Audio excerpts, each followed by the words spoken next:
तर मित्रांनो आपण हरिहरेश्वरला पोचलो आहे.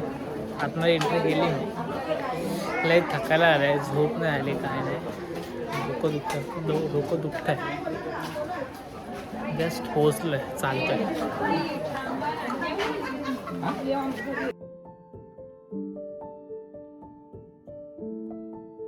हरिहरेश्वर त्या ठिकाणी आल्यानंतर खूप असं छान फील करतोय.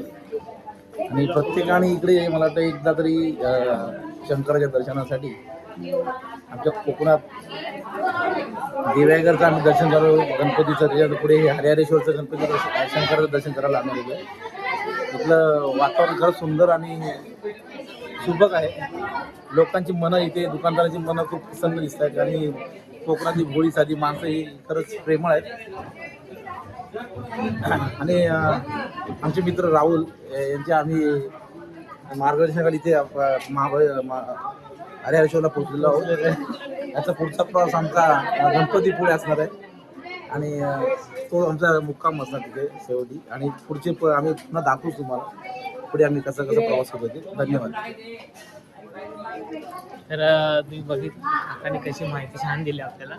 तर आपण दर्शन घेऊया आणि पुढचं बाकी पुढे पण जाणार बीचवर जाणार ना आता. हां, बीचवरती जाणारा पुढच्या आपण थोडा तिथे एक आनंद घेणार आहे पाण्याचा, समुद्राच्या लाट्यांचा आणि सुंदर हव्याचा मनमोहक असा. आणि आलेले आमचे सगळे मित्रमंडळी, सोगे सोबती, नातेवाईक हा आनंद लुटणार आहे. आणि तुम्ही सुद्धा असाच आनंद आपल्या फॅमिलीसोबत, मित्रमंडळीसोबत या आणि येऊन हा नजारा घ्या असं मी आवर्जून सांगतो. मला आमच्या कोकणात यावा, नक्कीच या. चला.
तर मित्रांनो आता आम्ही श्री हरिहरेश्वर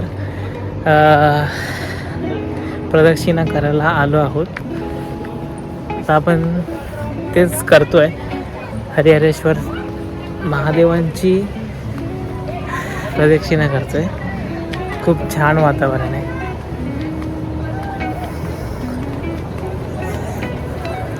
छान वाटतं.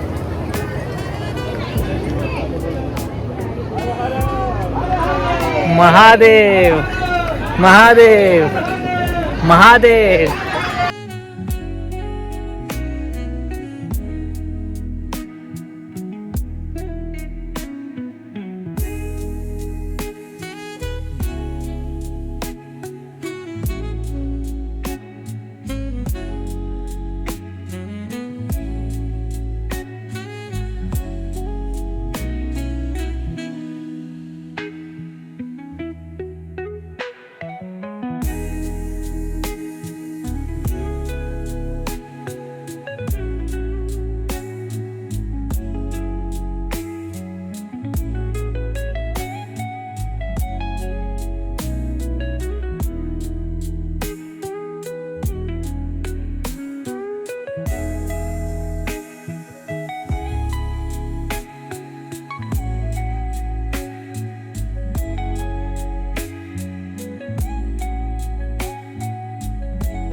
पुढे काहीतरी हाय काहीतरी पुढे हाय थांब बघूया काय. हो यार कसलं भारी वातावरण झालंय काय मस्त वाटतं भारी. तो व्ह्यूच एकदम भारी व्ह्यू आलाय तो बघा दाखवतो परत तुम्हाला.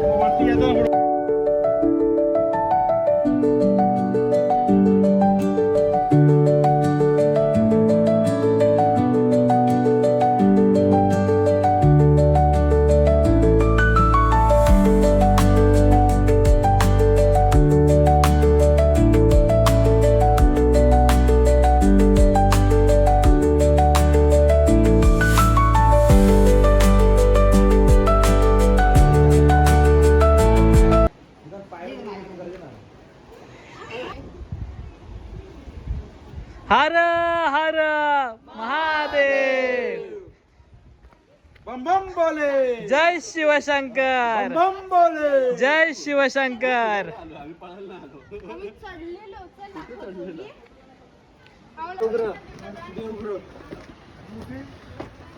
अरे ते खाई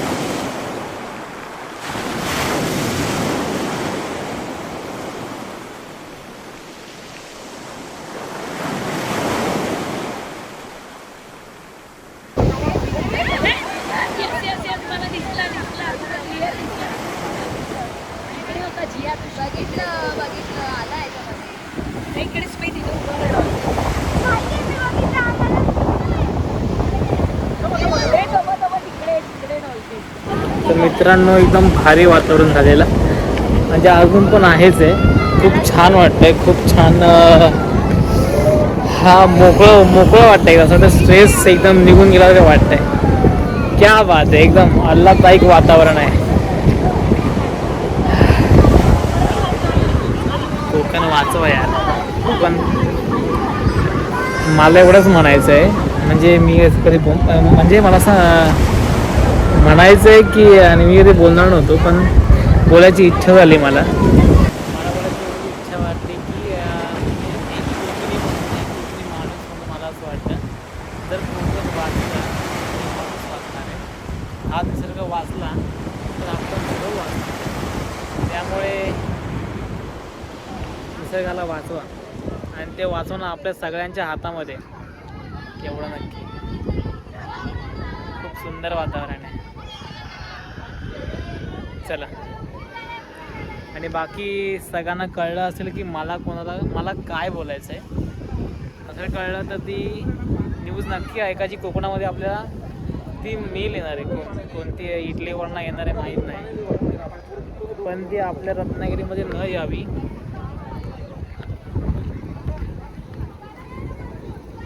कारण आली तर पूर्ण खराब होणार सगळं वातावरण. तेच हा मी काय बोलतोय बोला ना. आपल्या कोकणामध्ये ती नाही का ती इडलीवरनं मिल येणार आहे कोणती ती आपल्या रत्नागिरीत नाही आली पाहिजे मला असं त्याच्यामुळे काय होणार आहे माहिती आहे का आपल्या पुरे सृष्टीची पुरी वाट लागून जाणार आहे. आणि जी आपल्याला जे दूषित वातावरण जे आहे ते होऊन जाणार संपूर्ण हवेचं वातावरण. आता किती सुंदर ऑक्सिजन आहे आपल्याला याचं भेटण्यासाठी लोक आज पर्यटक येतात आणि हे आपल्याला कंपन्या येणार आणि आपल्या पूर्णपणे वातावरण होऊन टाकणार. आणि जे मला तर वाटतं खरंच याच्यावरती खरंच तुम्ही सगळ्यांनी सरकार काय ना सरकार फक्त आपले खिसे भरायला आहेत. बाकी त्यांना कोण तुमच्या आमचे देण्या घेण्याची काहीच नाही आहे. हे आपण पर्यटक म्हणून आपण टॅक्स पेबल आहे. आपण आपला पूर्णपणे टॅक्स देतो आणि या सृष्टीचे आपणच खरे म्हणजे रक्षण करते आहोत. आणि या सगळ्यांचं आपण एकत्र येऊन विचार करणं गरजेचं आहे. आणि मी तर बोलतो राजकारणाच्या पक्षावर राहू नका. हे पर्यावरण मंत्री वगैरे फक्त नावाला पर्यावरण मंत्री त्यांचं शिक्षण फार कमी आणि अडाणी आहे ते सगळे. त्यांना जो त्यांना जो नियोजन असेल त्यांना नियोजन जमत नाही. त्यापेक्षा आपली गावखेड्यातली लोक आहेत ती का हुशार आहेत त्यांनी जोपासना केली इतक्या वर्षापासून. त्याची आपण कदर करा. आणि मी तर सांगतो, आणि माझं मत माहिती काय, कोकण जर वाचलं तर कोकणी माणूस वाचणार आहे, नाही तर नाही काहीच ना, तो तर नाही. आहे, त्याच्यावर वादच नाही. त्यामुळे हेच नाही. राहुल सांगतात ते बरोबर आहे की खरंच कोकणी माणसं ह्या गोष्टीवर फार विचार केला पाहिजे. भेटू, पुन्हा भेटू. चला, धन्यवाद. चला. तर मित्रांनो, हे आपली श्री हरिहरेश्वरची प्रदक्षिणा पूर्ण झाली आहे. या अथांग समुद्राच्या साक्षीने पूर्ण झालेली आहे. खूप छान वाटतं आहे आणि खूप निसर्गरम्य वातावरण आहे आणि मुळात झालेलंच आहे ते. खूप छान वाटतं आहे. आता आमची पुढचं जे ठिकाण आहे, बसमध्ये बसणार ठिकाण आम्ही गणपतीपुळे. गणपतीपुळेचं आम्ही आय थिंक अजून 3 ते 4 तास लागतील आम्हाला पोहोचायला गणपतीपुळेला. आणि उद्या आपण डायरेक्ट गणपतीपुळेला भेटू. एक सकाळीच भेटू 7-8च्या दरम्यान. तोपर्यंत व्हिडिओमध्ये राहावा, तोपर्यंत व्हिडिओमध्ये थांबा नक्कीच. आणि कारण पुढे खूप गमती जमती असणार आहेत, मजा येणार आहे. चला. तर मित्रांनो, आम्ही इथं खेडला पोचलो आहे. म्हणजे खेडच्या थोडंसं 2-3 किलोमीटर आधीच आहे. हॉटेल अमृत म्हणून आहे, तिकडे आम्ही पोचलो आहे. तिथे जेवलो मगाशी. तर आता आम्ही पहिला हॉटेल अमृतमध्ये मी जेवायला थांबलो होतो. त्यानंतर जेवण खूप छान होतं आणि प्युअर व्हेज आहे. तुम्ही ते विजिट करू शकता. हॉटेल अमृत विजिट करू शकता तुम्ही. आणि थंडी खूप आहे. जेवण छान होतं आणि एकदम ॲम्बियन्स खूप छान आहे हॉटेलचा. आता निघतो. मगाशीच मी आलो होतो, बट सगळ्यांची घाई होती त्यामुळे शूट नाही केलं. डायरेक्ट मी जेवायला बसलो. जेवण छान होतं, उत्तम होतं. जेवलो आहे आणि आता पुन्हा गाडीकडे जाणार आहे बसायला. आणि थेट तिथे पोहोचू, हॉटेलमध्ये रूम घेऊ. त्यानंतर आम्ही सकाळी तुम्हाला सकाळी भेटेल. ठीक आहे. थोडं समजून घ्या, कारण का ना मी कालपासून झोपलोच नाही.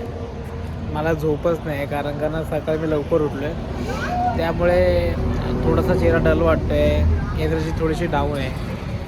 बाकी काय नाही. भेटू सकाळी ठीक आहे 6 वाजता किंवा 7 वाजता भेटू. जसं पॉसिबल होईल तसं तुम्हाला नक्की सांगेल. तोपर्यंत काळजी घ्या. Bye, good night, bye.